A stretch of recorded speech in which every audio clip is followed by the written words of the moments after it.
May I come in sir? ও তুমি কি ইন্টারভিউ দিবার আইছো? স্যার হ্যাঁ, আমি ইন্টারভিউ দিবার আইছি। তো তোমার ফার্স্ট কোশ্চেন দিল্লি ছিল কত টাকা রাখো সাল? সুভাষ চন্দ্র বসু। ও বড়িয়া, গুড। তো তোমার সেকেন্ড কোশ্চেন হইলো একজন দেশপ্রেমিকের নাম কও। আছে তো মেলা মানুষ, যেমন মহাত্মা গান্ধী। তো তোমার থার্ড কোশ্চেন হইলো ভারত কত জনের স্বাধীন হয়েছে?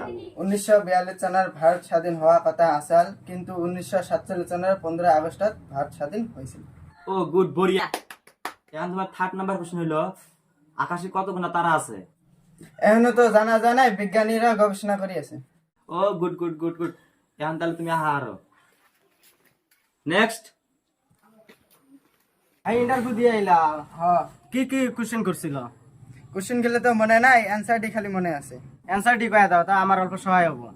1 নম্বর সুভাষ চন্দ্র বসু, 2 নম্বর আসিল তো মেলা জন, যেমন মহাত্মা গান্ধী।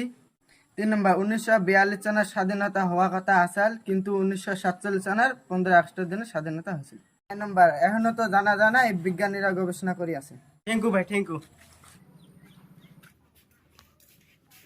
তোমার নাম কি? সুভাষ চন্দ্র বসু। আচ্ছা, তোমার বাপের নাম কি? আসিল তো মেলা, যেমন মহাত্মা গান্ধী। আচ্ছা, তোমার হলো জন্ম কত জন হয়েছে হাল?